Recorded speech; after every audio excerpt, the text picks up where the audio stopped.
Hey, B-Siders. Welcome to another episode of Bravo for the B-Side. This is Jim. This is Danny.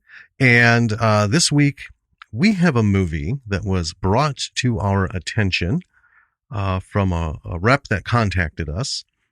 And it's going to be a little bit different format this week. Yes. Well, there's a story behind this movie. There is. And why we wanted to cover it specifically. Yes. So, I mean, we will talk about the movie. But then once we start drawing parallels, it'll become clear that we don't need to tap on the entire walkthrough because there's a similarity to something else. Well, yeah. Yeah. But yeah, we're going to lightly walk through the movie, but there's a lot of points that we want to talk about this week. And, the reason it was brought to our attention, we just got a lot going on here. So, why don't you bring us in? We could talk a little bit more about why we're doing it. Okie dokie. All right. So the movie this week is called Girl, Girl Scene. It was made in 2019. It was written and directed by Tucky Williams. Yes. It starred Tucky Williams, Maya Jamner, Amanda K. Morales, Roni Jonah, Ellie Barone, Kayla Perkins, and Vanessa Allen. It was not rated. It would probably be R. Yeah, there's like drug use and I suppose. Yeah. We're not sure what the budget was. No, didn't get back to me, but that's okay. Yeah, that's fine. That's okay. So here is the log line. Gay girls just want to have fun. Join bad girl Evan, blonde bombshell Bridget, party girl Ryan, and their friends as they live and love as young lesbians living in a not-so-modern world. And one thing to note, this began as a web series. Mm-hmm. It had 3 seasons. And spoiler, a couple weeks after this episode airs, we will be talking to Tucky Williams. Yes, we will. And that will air. In fact, I mean, today's Sunday. This coming Saturday, we're chatting with her. Yeah. For an episode, and that'll be 2 weeks out. It's been a busy as hell week. Oh my gosh.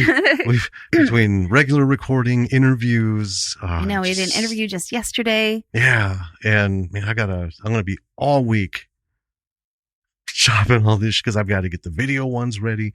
I've got to get the abbreviated ready, and I've got to get this one done up so I can send it to Tucky so she can hear it before we speak Saturday.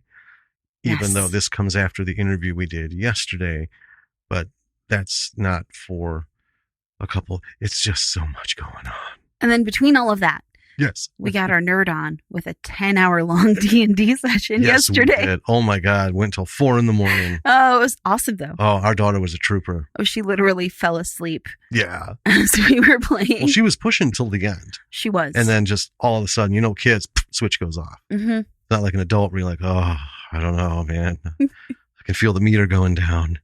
No, she was dun, dun, dun. I looked over and she was Gone. crashed. Yep. All right, let's finish this room. And then cut. Yep, that was it. So let's talk about, before we get into this movie, let's talk about why we wanted to do this. Yeah. Now, to be honest, this movie wasn't on the, I'd seen it. Right? It has come up on our list a few times. But a couple things. One, because we're in the horror swing of things. Well, usually, yeah. I mean, and as everyone knows, we're not specifically a horror podcast, but it just kind of happens to work out mostly. Yeah. So it's just, we don't pay too much attention to what comes up on the list because it's like we've got 15, 20 things just on Prime alone. Right. The last thing we need is to add more movies to our extensive list of things we want to cover. So yeah, one day I'm going through the emails and was actually slopping together an episode. And I got an email from a rep and said, hey, got this this movie. Mm-hmm. And here's what happened. So let's talk about this before we get into it. Okay. The issue was, so this is a movie, girl scene.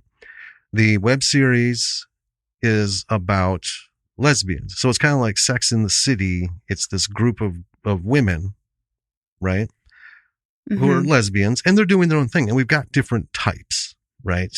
You know, they're different personalities and stuff. So it's an ensemble piece. Well, it's like a friend group, you know, and there's the, you know, the like glamorous one, and there's the bad girl one, and there's the writer, and the morose and everything. So these characters were brought into this film. Mm-hmm. And what happened was this hit Amazon, and it was doing pretty good. Yes. Right? And then one day it got taken down. The reason for that is because a bunch of misogynistic fucks slammed it with fake reviews. Yeah.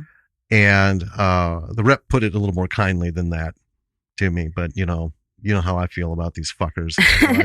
No problem calling them fuckers. And we can do that. It's our podcast. Yes. So anyway, as the great almighty Amazon functions, a lot of you may know as filmmakers and getting stuff out on VOD, they don't give two shits. They just go by the fucking numbers and the metrics. And when an algorithm says, hey, this has got a lot of bad reviews, they pull it. Yeah. They pull it. And so they pulled this one as well. Now, for most people, that's where the journey ends. You get you get fucked by the big A, and you're like, what can I do? And I know a few people we're following have like fucked up distribution deals where they've got right where they don't have any. They're not getting any money from the distro. No, because the distributors like we're done, and their contract with whatever service is they're just like holding on to shit in perpetuity, and not allowing independent filmmakers to take their fucking movies back. And a lot of people we've read about and chatted with outside the show have like saved up and bought the fucking distribution rights back so they could do something with it, which is kind of a bullshit scene. Well, it is. But here's the thing, that's the beast we're dealing with. Yes. Okay. So, but here's where Tucky Williams is different. And I can't wait to talk to her next week. I'm really excited about it. About this, and we're just going to fucking unload and just give her the platform to just do that. She did not say, oh, what a bummer. She took this fucking fight to the front line. Well, yeah.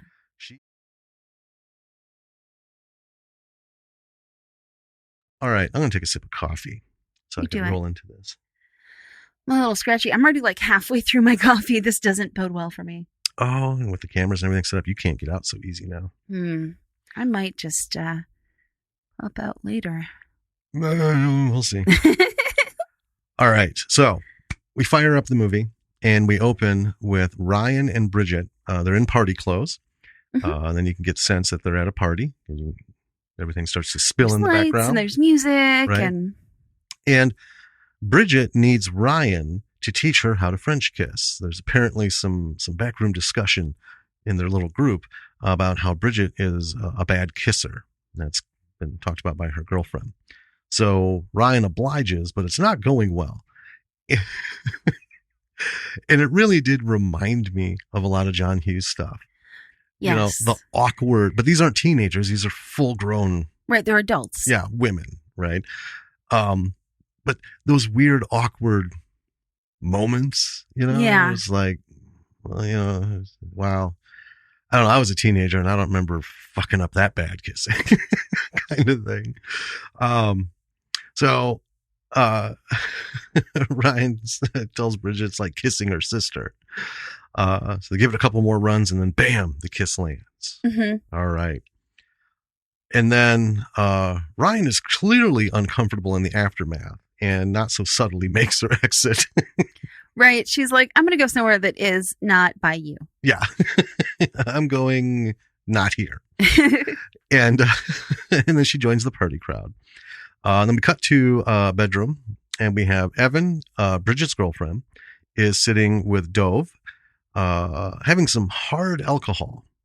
And then we meet Trista, who enters telling Evan that Bridget is out there kissing other women and putting a damper on the party. We've all been to one of those. Yeah. Yeah. And then this is where I noted the movie is supposed to have an 80s vibe, being set in the 80s and all, and it surely does.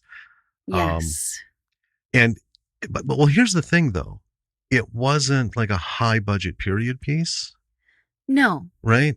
Because it wasn't full 80s.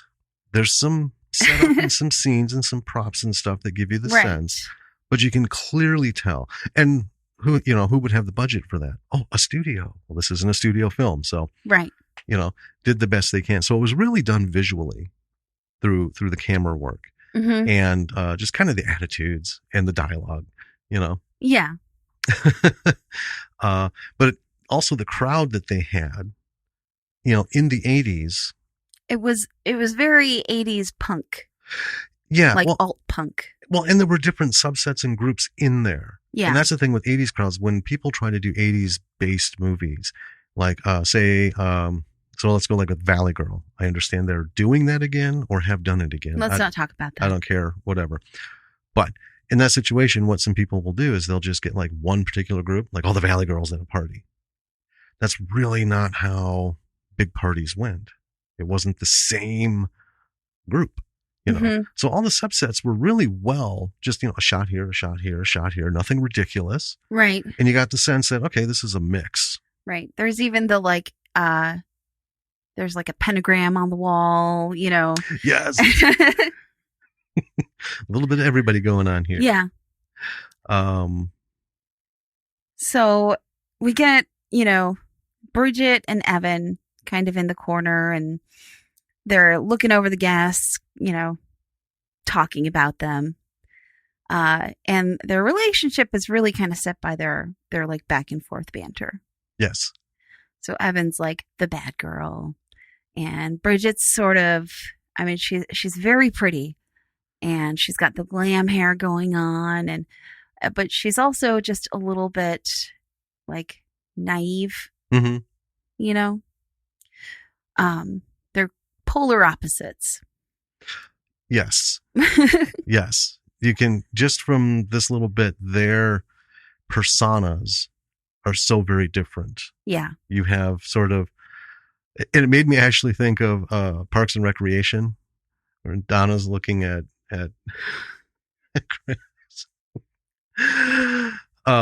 Chris Pratt and you're fine, but you're simple. And that's what I thought. Man, she fits that one. She seems really nice and she's pretty, but a little simple. Yeah. Naive. Yeah. So then they end up in the bedroom and the sex scene is again very 80s, especially with the shots, when you watch movies like this, that are VHS 80s, that style. It was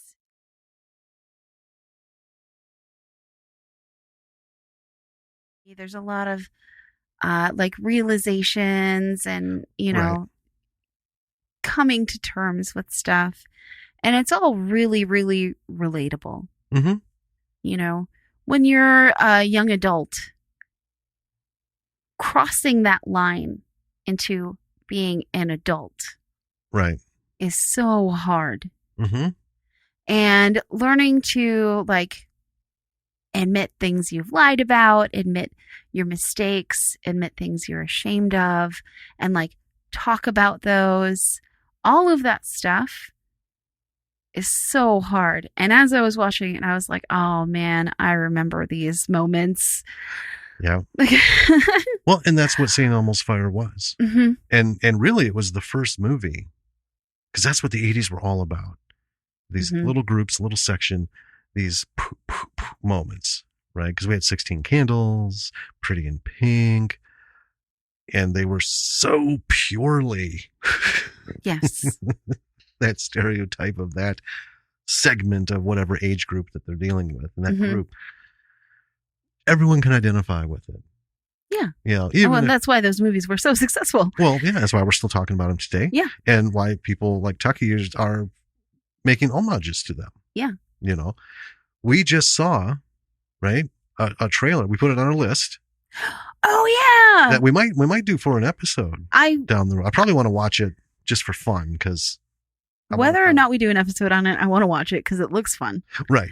But it's a spoof on the old 50s sci-fi movies. It's done in black and white. Yeah, it's the old schlock 50s. Oh my God. Fucking paper cutouts, the whole thing. Oh my gosh. Right. Spaceships made of styrofoam. Yeah. And I'm pretty sure somebody's going to slam the shit out.